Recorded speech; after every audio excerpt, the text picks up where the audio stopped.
INB news కి స్వాగతం. ముందుగా ముఖ్యాంశాలు.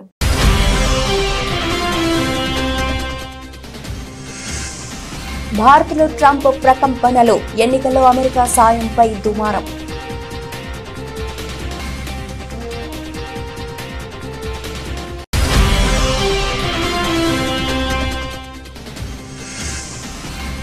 భారత్ పైన ప్రతీకారం సుంకాలకు రెడీ అయిన అమెరికా, త్వరలోనే అమలు చేస్తామన్న ట్రంప్.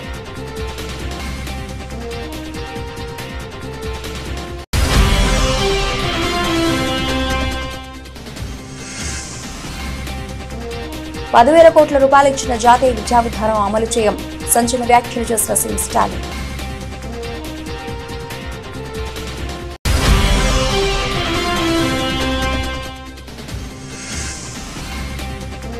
హాస్పిటల్ బెడ్ పై పవన్ కళ్యాణ్, నెట్టింట వైరల్ అవుతున్న ఫోటోలు.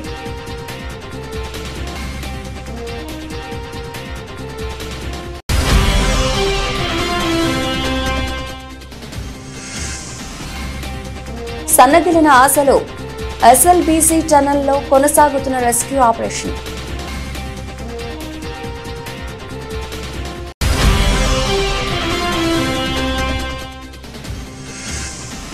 మారిషస్ కు వెళ్లనున్న భారత ప్రధాని, 57వ నేషనల్ డే వేడుకలో ముఖ్య అతిథిగా పాల్గొననున్న మోదీ.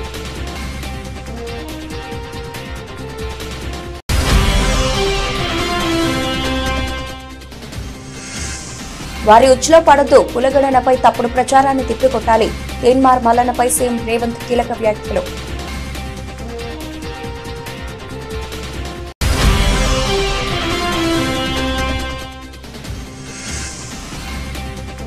చంద్రబాబుకు భారీ షాక్, రేపు యథావిధిగా ఏపీపీఎస్సీ గ్రూప్ 2 పరీక్షలు.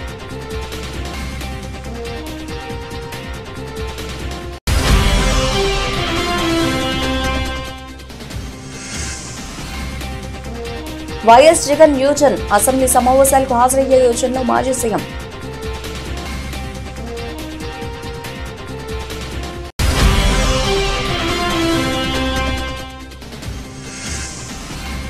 గాల్లో 2 పార్టీలు కొట్టిన కారు, నటుడు అజిత్ కు త్రుటిలో తప్పిన ప్రమాదం.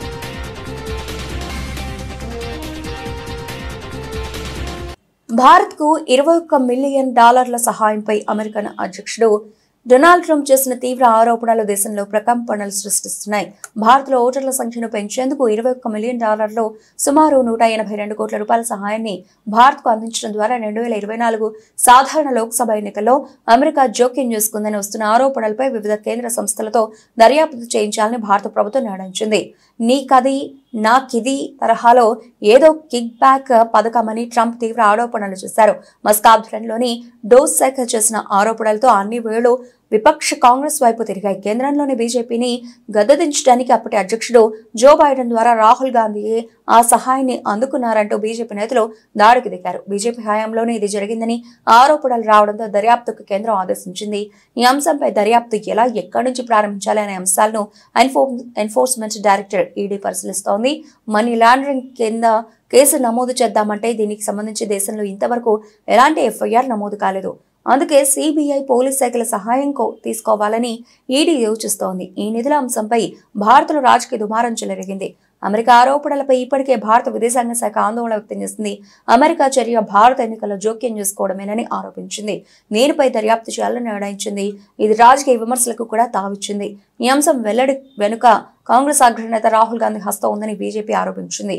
యుఎస్ కు చెందిన ఫైనాన్షియల్ జార్జ్ సోరెస్ తో కుమ్మక్కై ప్రధాని మోదీపై ద్వేషాన్ని సృష్టించడం ద్వారా భారతదేశ ప్రజాస్వామ్యం, సార్వభౌమాధికారాన్ని దెబ్బతీయడానికి కాంగ్రెస్ ప్రభుత్వం ప్రయత్నం చేస్తోందని విమర్శించింది.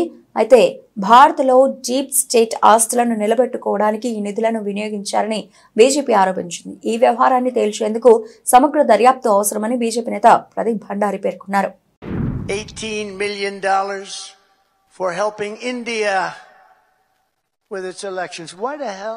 Why don't we just go to all paper ballots? Let them help us with their elections, right? Voter ID. Wouldn't that be nice? We're giving money to India for elections. They don't need money. They take advantage of us pretty good. One of the highest tariff nations in the world. We try and sell something, they have a 200% tariff, and then we're giving them a lot of money to help them with their election. Here are some of the flagrant scams that, as an example, they've spent money on and we've been able to recapture for a large dose of it at least. $520 million for a consultant to, think of it, $520 million. $520 million. You know, when I hire consultants and they just take advantage of me, it's a horrible thing to watch. And I give them $25,000. I feel I'm overpaying. These guys got $520 million. Environmental, social, governance, and investments in Africa. $25 million to promote biodiversity, conservation, and socially responsible behavior in Colombia. This is Colombia, South America, not Columbia University. Of course, that might be worse, actually, based on their actions. $40 million to improve the social and economic inclusion of sedentary migrants. Nobody knows where. Who are they? Where do they come from? Just sedentary migrants. Nobody even knows what a sedentary migrant is. If they were sedentary, they wouldn't be a migrant, right? They wouldn't move. No, they wouldn't move. They'd stay in the same place. Right, Doug? $42 million for social and behavior change in Uganda. $10 million for Mozambique medical male circumcisions. Why are we going to Mozambique to do circumcisions? It's a lot of money. $14 million for improving public procurement in Serbia. Here's a beauty. $486 million to a consortium of elections and political process strengthening ideas, of which $22 million goes to inclusive and participatory political process in Moldova. $29 million goes to strengthen the political landscape and help them out so that they can vote for a radical left communist in Bangladesh. You had to see who they supported. You wouldn't believe, yeah, you would believe it. Nobody in this room would be in that group. $20 million for fiscal federalism and $19 million for biodiversity in Nepal. $47 million for improving. Bharat China వంటి దేశాలపై త్వరలో ప్రతీకార సుంకాలు విధిస్తామని America అధ్యక్షుడు Donald Trump పునరుద్ఘాటించారు. America వస్తువులపై ఆ దేశాలు ఎంత సుంకాన్ని విధిస్తాయో తాము కూడా అంతే సుంకాన్ని విధిస్తామని ఆయన వెల్లడించారు. శుక్రవారం నాడు ఇక్కడ ఆయన విలేకరుల సమావేశంలో మాట్లాడుతూ త్వరలోనే తాము ప్రతీకార సుంకాలు విధిస్తామని చెప్పారు. ఆ దేశాలు తమపై సుంకాలు విధిస్తే తాము కూడా సుంకాలు విధిస్తామని ఆయన అన్నారు. భారత్ లేదా చైనా తమ పట్ల ఏ విధంగా వ్యవహరిస్తున్నాయో తాము కూడా ఆ విధంగానే వారి పట్ల వ్యవహరిస్తామని ఆయన స్పష్టం చేశారు. గత వారం భారత ప్రధాని నరేంద్ర మోదీతో ద్వైపాక్షిక చర్చలకు ముందు భారతదేశ సుంకాల స్వరూపంపై ట్రంప్ వ్యాఖ్యానిస్తూ భారత్ అత్యధిక సుంకాలు విధిస్తోందని, అక్కడ వ్యాపారం చేయడం చాలా కష్టమని అన్నారు. ప్రధాని మోదీతో టెస్లా సీఈఓ ఎలాన్ మస్క్ సమావేశం కావడాన్ని గురించి ప్రశ్నించగా భారత్తో వ్యాపారం చేయాలని మస్క్ భావిస్తున్నట్టు ఉందన్నారు. భారత్లో అత్యధిక సుంకాలు ఉన్నాయని ఓ కంపెనీని నడుపుతున్న మస్క్ భారత్లో వ్యాపారం చేయడం గురించి మోదీతో సమావేశమై ఉండవచ్చని ఆయన వ్యాఖ్యానించారు. భారతదేశ గత వాణిజ్య విధానాలను ఆయన ప్రస్తావిస్తూ హార్లీ డేవిడ్సన్ మోటార్ సైకిళ్ల ఉదాంతాన్ని గుర్తు చేశారు.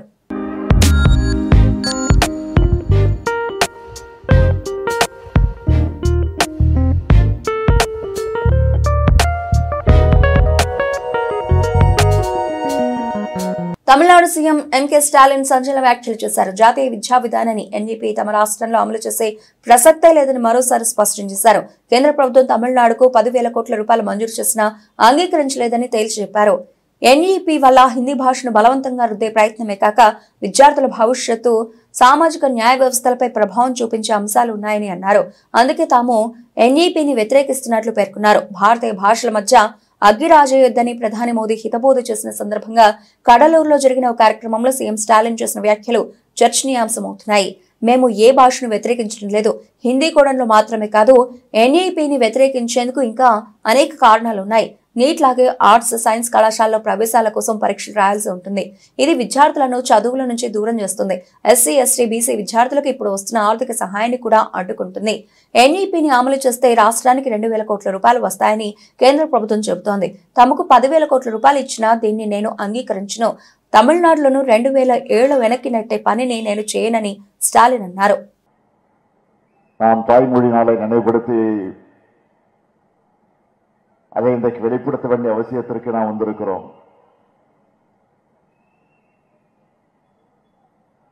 இன்றைக்கு மத்தியிலே ஆண்டு கொண்டிருக்கக்கூடிய ஒன்றிய அரசு மோடி அவர்கள் தலைமையில நடைபெற்றுக் கொண்டிருக்கக்கூடிய ஒன்றிய அரசு தமிழ்நாட்டை எப்படியெல்லாம் வஞ்சிக்க வேண்டும், தமிழ்நாட்டு மக்களுக்கு எப்படிப்பட்ட தீங்கினை ஏற்படுத்த வேண்டும் என்று திட்டமிட்டு செய்து கொண்டிருக்கக்கூடிய அந்த அநீதியான போக்குகள் எல்லாம் இன்றைக்கு நடந்து கொண்டிருக்கிறது. தமிழ் மொழிக்கு ஆபத்து என்று நான் சொல்வதற்கு என்ன காரணம் என்று கேட்டால், இந்த தமிழ் மொழிக்காக உயிர் நீத்திருக்கக்கூடிய, பல்வேறு தியாகங்களை செய்திருக்கக்கூடிய, தன்னுடைய இன்னுயிரை அர்ப்பணித்திருக்கக்கூடிய அந்த தியாக வரலாற்று நிகழ்ச்சிகளை எல்லாம் நான் எண்ணி பார்க்கிறேன். தந்தை பெரியாராக இருந்தாலும், பேரறிஞர் அண்ணா அவர்களாக இருந்தாலும், அவர்களுடைய வழி நின்று பணியாற்றிய நம்முடைய முத்தமிழறிஞர் தலைவர் கலைஞர் அவர்களாக இருந்தாலும், தமிழ்நாட்டிற்காக, தமிழ் சமுதாயத்திற்காக, தமிழ் மக்களுக்காக, தமிழ் இனத்திற்காக, தமிழ் மொழிக்காக அவர்கள் செய்திருக்கக்கூடிய அந்த தியாக உணர்வுகளை எல்லாம் நாம் மறந்துவிட முடியாது. இன்றைக்கு நாம் பேசிக் கொண்டிருக்கக்கூடிய நம்முடைய மொழிக்கு செம்மொழி என்கிற அங்கீகாரத்தை பெற்றுத்தந்த தலைவர் தான் நம்முடைய தலைவர் கலைஞர் என்பதை நாம் மறந்துவிட முடியாது. அந்த தமிழை பற்றி தலைவர் கலைஞர் அவர்கள் பல நேரங்களில் பெருமையோடு எடுத்துச் சொல்லுவார்கள். உலங்கவர் ஓவியமே, உற்சாக காவியமே, ஓடை நறுமலரே, ஒளியமிழ் புதுநிலவே, அன்பே அமுதே அழகே உயிரே இன்பமே இனிய தென்றலே பனியே கனியே பழரச சுவையே மாணிக்க சுடரே மண்புத விளக்கே என்றெல்லாம் தமிழை அழைக்க தோன்றுகிறது. இருந்தாலும் தமிழை தமிழே என்று அழைக்கக்கூடிய சுகம் எதிலும் இருக்காது என்று தலைவர் கலைஞர் அவர்கள் பல நேரங்களில் குறிப்பிட்டு காட்டியிருக்கிறார்கள்.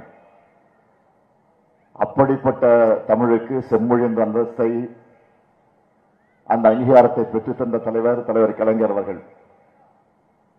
இன்னும் சொல்ல வேண்டும் என்று சொன்னால், AP deputy CM Pawan Kalyan ప్రస్తుతం ఏపీ పాలనలో బిజీగా ఉన్నారు. తన చేతిలో ఉన్న మంత్రిత్వ శాఖలలో అభివృద్ధి పనులు నడిపిస్తున్నారు. ఇటీవలే కేరళ, తమిళనాడు పుణ్యక్షేత్రాల సందర్శనకు వెళ్లొచ్చారు. అయితే తాజాగా పవన్ కళ్యాణ్ హాస్పిటల్ బెడ్ పై పడుకున్న ఫోటోలు వైరల్ అయ్యాయి. నిన్న జనసేన పార్టీ అధికారికంగా హాస్పిటల్ బెడ్ పైన పవన్ కళ్యాణ్ ఫోటోలు షేర్ చేసి ఈరోజు హైదరాబాద్ అపోలో ఆసుపత్రిలో రాష్ట్ర ఉప ముఖ్యమంత్రి పవన్ కళ్యాణ్ పరీక్షలు చేయించుకున్నారు. స్కానింగ్, సత్సంబంధిత పరీక్షలు నిర్వహించారు. రిపోర్ట్స్ పరిశీలించిన వైద్యులు పలు సూచనలు చేశారు. మరికొన్ని వైద్య పరీక్షలు చేయాల్సిన అవసరం ఉంది. ఈ నెలాఖరున కానీ మార్చి మొదటి వారంలో కానీ మిగిలిన వైద్య పరీక్షలు చేయించుకుంటారు. 24వ తేదీ నుంచి మొదలయ్యే బడ్జెట్ సమావేశాలకు పవన్ కళ్యాణ్ హాజరవుతారంటూ రాసుకొచ్చారు. ఎంతో అభిమానులు కంగారు పడాల్సిన పనేం లేదు, సాధారణ ఆరోగ్య పరీక్షలే అని తెలుస్తోంది. అయితే పవన్ హాస్పిటల్ కి వెళ్లి పరీక్షలు చేయించుకోవడంతో ఆరోగ్యం జాగ్రత్త అంటూ ఫ్యాన్స్, కార్యకర్తలు కామెంట్స్ చేస్తున్నారు. ప్రస్తుతం పవన్ హాస్పిటల్ బెడ్ పై స్కానింగ్ మిషన్ లో ఉండి పరీక్షలు చేయించుకుంటున్న ఫోటోలు వైరల్ గా మారాయి.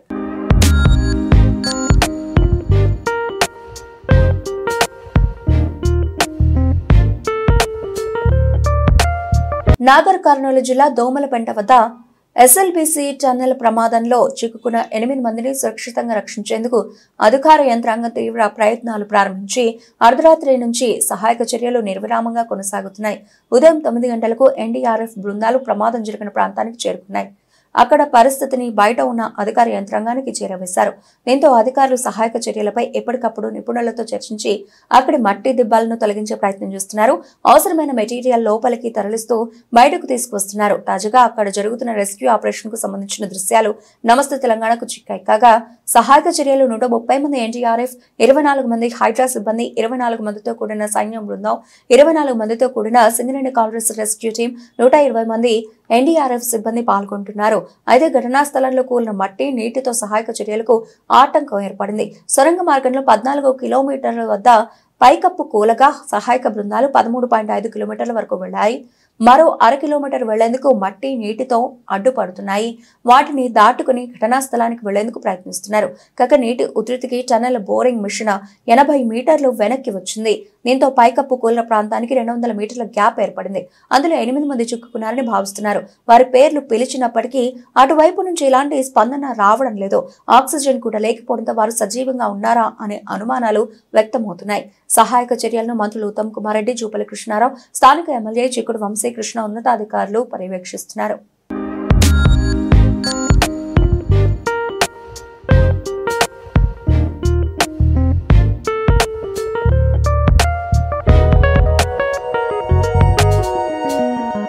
ప్రధాని మోదీ మారిషస్ పర్యటనకు వెళ్లనున్నారు. మార్చి 12న అక్కడ జరగనున్న 57వ నేషనల్ డే వేడుకల్లో ఆయన ముఖ్య అతిథిగా పాల్గొన్నారు. ఈ మేరకు మారిషస్ ప్రధాని నవీన్ రామ్ గూలం పార్లమెంట్లో ఈ విషయాన్ని తెలిపారు. ఆ దేశ పార్లమెంటును ఉద్దేశించి శనివారం ఆయన మాట్లాడారు. మన దేశ 57వ స్వాతంత్ర దినోత్సవ వేడుకల కోసం భారత ప్రధాని నరేంద్ర మోదీ ముఖ్య అతిథిగా హాజరు కావడానికి ఒప్పుకున్నారు. అయితే ఈ విషయం చెప్పడం నాకు సంతోషంగా ఉంది. ఆయనకు చాలా బిజీ షెడ్యూల్ ఉన్నా కూడా మన ఆహ్వానానికి ఒప్పుకోవడం మనకు దక్కిన గౌరవం. ఇలాంటి వ్యక్తికి మనం ఆతిథ్యం ఇవ్వడం కూడా ఒక ప్రత్యేక గౌరవమేనని నవీన్ రామ్ గూలం పార్లమెంట్ లో అన్నారు. అలాగే ప్రధాని మోదీ ఇక్కడికి వస్తే ఇరు దేశాల మధ్య సన్నిహిత సంబంధాలు మరింత పెరుగుతాయని పేర్కొన్నారు. ఇదిలా ఉండగా మారిషస్ కు 1968 మార్చి 12న బ్రిటిష్ పాలన నుంచి స్వాతంత్రం వచ్చింది. గత ఏడాది అక్కడ జరిగిన స్వాతంత్ర దినోత్సవ వేడుకలకు భారత రాష్ట్రపతి ద్రౌపది ముర్ము ముఖ్య అతిథిగా వెళ్లారు. అంతేకాదు గత ఏడాది నవంబర్లో మారిషస్ ప్రధానిగా నవీన్ రామ్ గూలం ఎన్నికయ్యారు. ఆ సమయంలో ప్రధాని మోదీ ఆయనకు ఎక్స్ వేదికగా అభినందనలు తెలిపారు. చాలా ఏళ్ల నుంచి మారిషస్ తో భారత ప్రభుత్వం శాశ్వతమైన భాగస్వామ్యాన్ని కొనసాగిస్తూ వస్తోంది. అంతేకాదు బడ్జెట్ లో మారిషస్ కు ప్రత్యేక నిధులు కూడా ఇస్తోంది. కులగణన సర్వేపై పార్టీ బీసీ నేతలకు కీలక సూచనలు చేశారు సీఎం రేవంత్ రెడ్డి. మనం చేసిన లెక్క ముమ్మాటికి పక్కా అని ఆయన అన్నారు. కులగణనపై తప్పుడు ప్రచారం చేస్తున్న వారికి గట్టిగా సమాధానం చెప్పండి అని పిలుపునిచ్చారు. కేసీఆర్, కేటీఆర్, హరీష్ కుల సర్వేలో పాల్గొనలేదన్నారు. ఫామ్ హౌస్ లో పడుకున్న వ్యక్తి బీసీలకు మంచివాడా అని సీఎం రేవంత్ ప్రశ్నించారు. కులగణనలో పాల్గొనాలని వారి ఇంటి ముందు మేలుకొలుపు డప్పు కొట్టండని రేవంత్ రెడ్డి పిలుపునిచ్చారు. మార్చి 10లోపు కులాల వారీగా సంఘం మీటింగ్లు పెట్టుకోండి. బీసీ కులగణన బలహీన వర్గాల భావోద్వేగం, దీన్ని ముందుకు తీసుకెళ్లడమే మన లక్ష్యం కావాలి. సర్వేపై తప్పుడు ప్రచారాన్ని తిప్పికొడుతూ వివరించండి. ప్రతిపక్షాల నెగిటివ్ ప్రచారాన్ని సెమినార్లు పెట్టి ఎండగట్టండి. జనగణన కులగణన జరగాలని డిమాండ్ చేస్తున్నాం. బీసీ రిజర్వేషన్ల కోసం నా శక్తి వంచన లేకుండా కృషి చేస్తా. దీన్ని కాపాడుకోవాల్సిన బాధ్యత పార్టీ బీసీ నేతలదే. బీఆర్ఎస్, బీజేపీ అసత్య ప్రచారం చేస్తున్నాయి. ఎక్కడ తప్పు జరిగిందో చూపించాలని బీజేపీ, బీఆర్ఎస్ నేతలకు సవాల్ చేస్తున్నా. పార్టీ నేతలు బీసీ కులగణనపై అవగాహన చేసుకోవాలి. ప్రతిపక్షాల ఉచ్చులో పడద్దు. బీసీలు మీరు మౌనంగా ఉంటే మీకే నష్టం. బీసీలు నిలదీస్తే తమ పదవులు పోతాయని బీజేపీ, బీఆర్ఎస్ కుట్ర చేస్తున్నాయి. తెలంగాణలో కాంగ్రెస్ అధికారంలోకి వస్తే కులగణన చేస్తామని రాహుల్ గాంధీ మాటిచ్చారు. బలహీన వర్గాల ముందుకొచ్చి కాంగ్రెస్ ప్రభుత్వాన్ని ఏర్పాటు చేశాయి. తమ నాయకుడు ఇచ్చిన మాటను నిలబెట్టుకోవాలని బీసీ కులగణన చేశామని రేవంత్ తెలిపారు. అదే విధంగా మీరు పోత గవర్నమెంట్ ఆఫీస్కి వచ్చి కూర్చొని మీరు నమోదు చేయించుకోవడం అంటే గవర్నమెంట్ ఆఫీస్లో కూడా పెట్టినాం. ఇంతకంటే పారదర్శకంగా ఈ రాష్ట్రంలో, ఈ దేశంలో ఎక్కడైనా జరిగిందా? ఇంత పారదర్శకంగా మనం చేస్తున్నా చంద్రశేఖరరావు గారు, హరీష్ రావు గారు, తారక రామారావు గారు ఇప్పటి వరకు నమోదు చేయించుకోలే.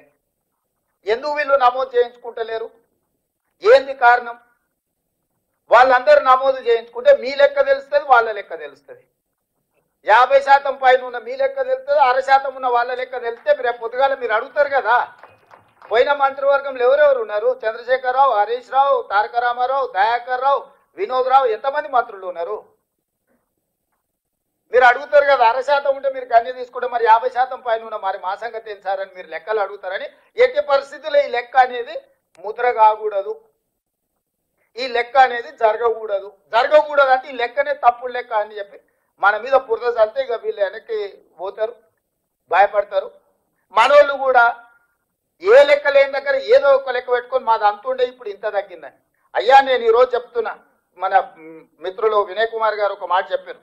వీలైతే గతంలో లెక్కలు ఏవైతున్నాయో అఫీషియల్గా మీరు ఒకసారి లిస్ట్ చేయాలి. గతంలో చంద్రశేఖరరావు ఇచ్చిన లెక్క ప్రకారం 51% బీసీలు, 21 మీరు నోట్ చేసుకోండి అందరు, 51% బీసీలు చంద్రశేఖరరావు ఇచ్చిన లెక్క, 21% ఓసీలు, 18% ఎస్సీలు, 10% ఎస్టీలు.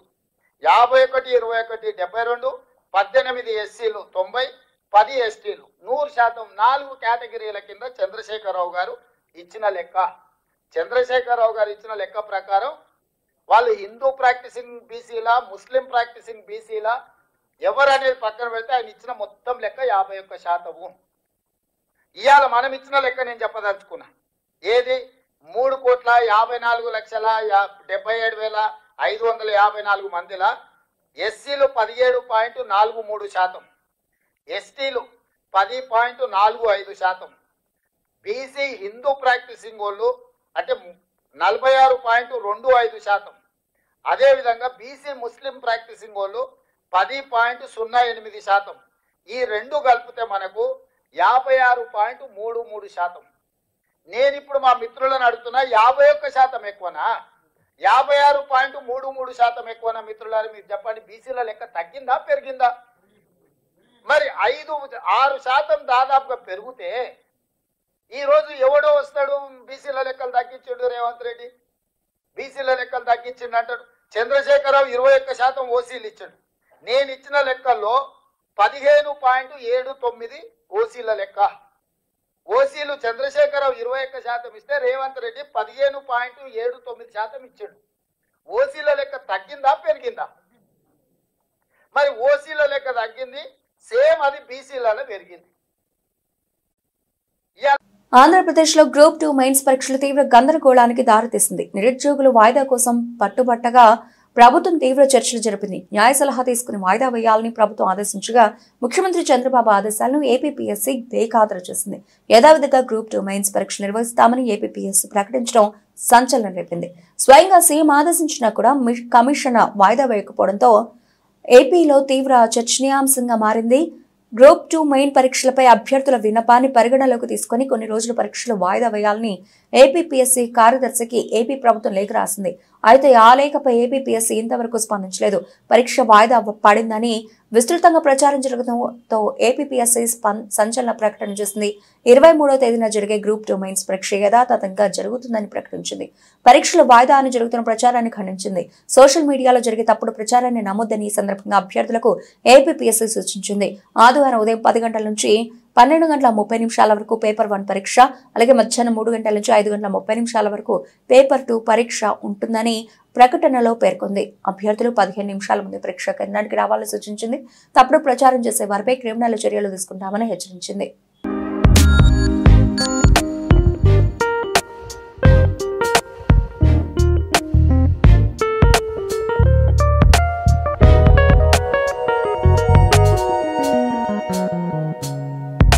అధికారం కోల్పోయిన మాజీ ముఖ్యమంత్రి వైఎస్ జగన్మోహన్ రెడ్డి అసెంబ్లీ సమావేశాలకు గైర్హాజరు కావాలని నిర్ణయం తీసుకున్న విషయం తెలిసిందే. తాజాగా ఆ నిర్ణయంపై యూటర్న్ తీసుకున్నారు. అసెంబ్లీ సమావేశాలకు వెళ్లాలని మాజీ సీఎం నిర్ణయించారు. తనతో పాటు వైఎస్ఆర్ కాంగ్రెస్ పార్టీ సభ్యులందరూ అసెంబ్లీ సమావేశాలకు హాజరు కానున్నారు. అసెంబ్లీ సమావేశాలకు వెళ్లకపోతే శాసన సభ్యత్వాలు రద్దయ్యే ప్రమాదం ఉండడంతో ఈ మేరకు వైఎస్ఆర్సీపీ ఈ కీలక నిర్ణయం తీసుకుంది. ఈ నెల 24వ తేదీ నుంచి ఆంధ్రప్రదేశ్ బడ్జెట్ సమావేశాలు ప్రారంభమవుతున్నాయి. ఎన్డీఏ కూటమి అధికారంలోకి వచ్చిన తర్వాత తొలిసారి పూర్తిస్థాయి బడ్జెట్ ప్రవేశపెట్టనుంది. ఈ సందర్భంగా నిర్వహిస్తున్న సమావేశాలకు ఎన్డీఏ సభ్యులు హాజరవుతుండగా వైఎస్ఆర్సీపీ హాజరు కావాలని నిర్ణయించింది. అధికారం కోల్పోయిన తర్వాత మాజీ ముఖ్యమంత్రి వైఎస్ జగన్మోహన్ రెడ్డి వైఎస్ఆర్ కాంగ్రెస్ పార్టీ సభ్యులు కేవలం శాసనసభ్యులుగా ప్రమాణ స్వీకారం చేసేందుకు మాత్రమే అసెంబ్లీకి వచ్చారు. అనంతరం జరిగిన అసెంబ్లీ సమావేశాలకు వైఎస్ఆర్సీపీ పూర్తి దూరంగా ఉంది. తమకు ప్రతిపక్ష హోదా ఇవ్వాలని, సాధారణ ఎమ్మెల్యేగానే తనకు సమయం కేటాయిస్తే అసెంబ్లీలో గళం వినిపించలేమని మాజీ సీఎం వైఎస్ జగన్ పేర్కొంటున్నారు. ప్రతిపక్ష హోదా ఇస్తేనే అసెంబ్లీ సమావేశాలకు వెళతామని ప్రకటించారు. అయితే కూటమి ప్రభుత్వం అంగీకరించడం లేదు. 11 మంది సభ్యులు ఉంటే ఎలా ప్రతిపక్ష హోదా ఇస్తామని ఎన్డీఏ పక్షాలు ప్రశ్నిస్తున్నాయి. ఈ వివాదం కొనసాగుతున్న సమయంలో జరిగిన అసెంబ్లీ సమావేశాలకు మాజీ సీఎం వైఎస్ జగన్ వైసీపీ సభ్యులు హాజరు కాని విషయం తెలిసిందే. తాజాగా ఎల్లుండి నుంచి జరగనున్న బడ్జెట్ అసెంబ్లీ సమావేశాలకు వెళ్లాలని వైఎస్ఆర్సీపీ నిర్ణయం తీసుకుంది. వరుసగా 60 రోజుల పాటు అసెంబ్లీకి హాజరు కాకపోతే సభ్యత్వాలు రద్దయ్యే ప్రమాదం ఉంది. దీంతో ఒకరోజు అసెంబ్లీకి వెళ్లి రావాలనే యోచనలో వైసీపీ ఉన్నట్లు సమాచారం. అయితే దీనిపై ఇంకా అధికారిక ప్రకటన రాలేదు.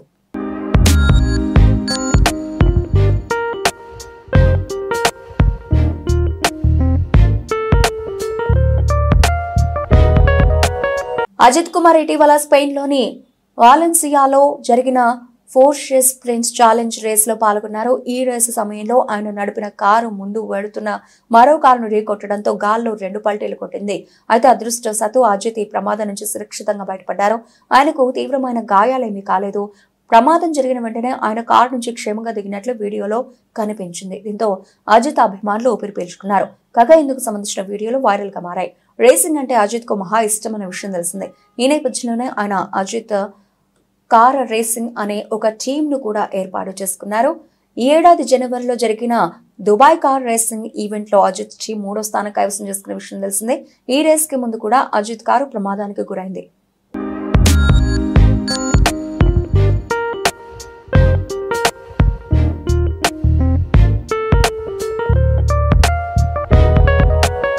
బులెటిన్ ముగించే ముందు హెడ్లైన్స్ మరోసారి.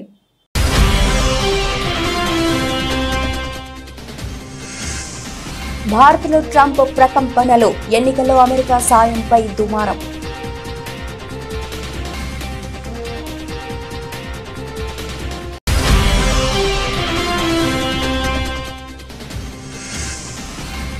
భారత్ పైన ప్రతీకారం సుంకాలకు రెడీ అయిన అమెరికా, త్వరలోనే అమలు చేస్తామన్న ట్రంప్.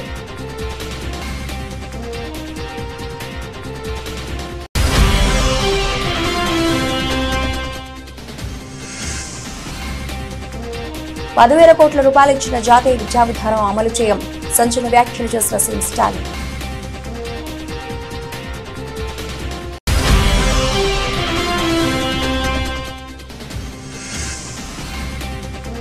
హాస్పిటల్ బెడ్ పై పవన్ కళ్యాణ్, నెట్టింట వైరల్ అవుతున్న ఫోటోలు.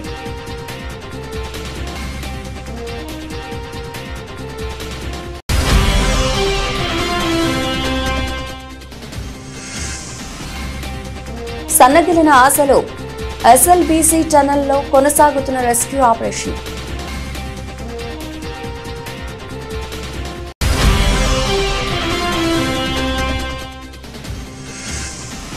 మారిషస్ కు వెళ్లనున్న భారత ప్రధాని, 57వ నేషనల్ డే వేడుకలో ముఖ్య అతిథిగా పాల్గొననున్న మోదీ.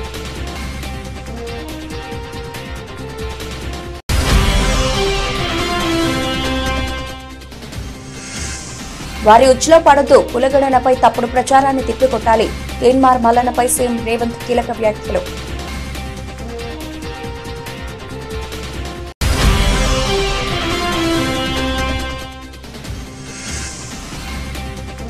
చంద్రబాబుకు భారీ షాక్, రేపు యథావిధిగా ఏపీపీఎస్సీ గ్రూప్ 2 పరీక్షలు.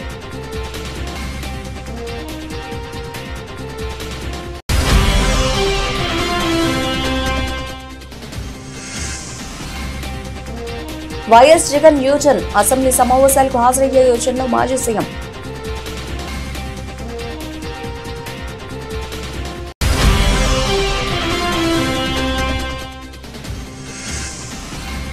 గాల్లో 2 పల్టీలు కొట్టిన కారు, నటుడు అజిత్ కు త్రుటిలో తప్పిన ప్రమాదం.